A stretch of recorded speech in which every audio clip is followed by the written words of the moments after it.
हर किसी की इच्छा होती है कि उसका बच्चा संस्कारवान हो, लेकिन बढ़ते आधुनिकीकरण के युग में और बढ़ती एकल परिवारों की संख्या के चलते ये काफी मुश्किल होता जा रहा है, क्योंकि बच्चे दादा दादी और बुजुर्ग परिजनों से दूर होते जा रहा है। अब बच्चों को संस्कार देना की जिम्मेदार राष्ट्रीय स्वयंसेवक संघ ने ली है।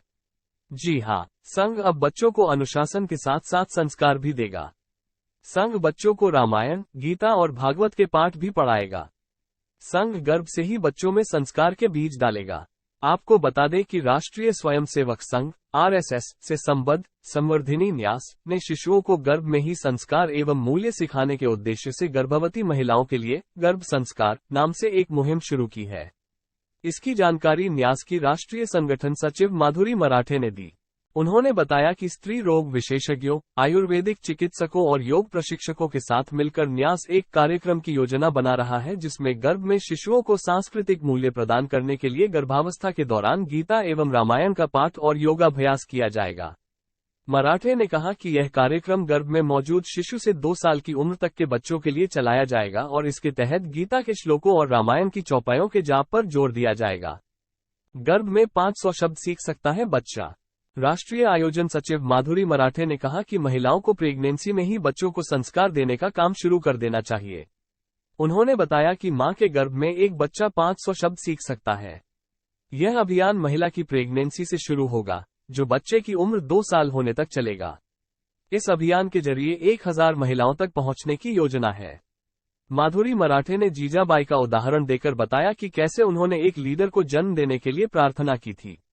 आज भारत में माओं को जीजाबाई की तरह ही प्रार्थना करनी चाहिए, जिससे बच्चों में हिंदू शासकों के गुण आ सकें।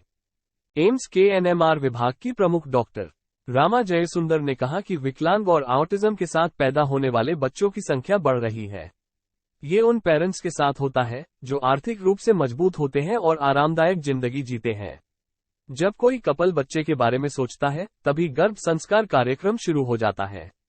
उन्होंने बताया कि प्रेगनेंसी के दौरान महिलाओं को संस्कृत पढ़ना चाहिए।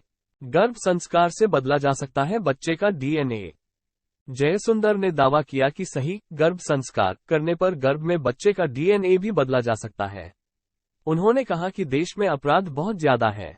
आजकल खबरें आती हैं कि बच्चे अपने माता पिता की हत्या कर रहे हैं। रेप के मामले बढ़ रहे हैं। अगर महिलाएं राम जैसे बच्चों को जन्म देती हैं तो उन्हें खुशी होगी। मध्य प्रदेश में 2014 में शुरू हुई ऐसी पहल। अक्टूबर 2014 मध्य प्रदेश की राजधानी भोपाल में ऐसी ही एक पहल शुरू हुई थी। भोपाल के गर्भ संस्कार तपोवन केंद्र का दावा था कि यहां हिंदू संस्कारों और गर्भ संवाद के जरिए गर्भवती महिलाओं की स्वस्थ बच्चे को जन्म देने में मदद की जाती है। यहां गर्भवती महिलाओं के लिए पूरा कोर्स 9 महीने का है, जिसमें महिलाओं को भारतीय संस्कार, गर्भधारण से पहले की तैयारी, ध्यान, मंत्र, प्रार्थना, गर्भ संवाद के बारे में बताया जाता है। इस केंद्र की प्रेरणा गुजरात के बाल विश्वविद्यालय से ली गई थी। गुजरात में भी ऐसी ही एक पहल शुरू की गई थी, जिसमें अच्छे नतीजे देखने को मिले थे। नजर और अंदाज में देखने के लिए हमारे चैनल को सब्सक्राइब करें, लाइक करें और शेयर करें। खबर पर कमेंट करें।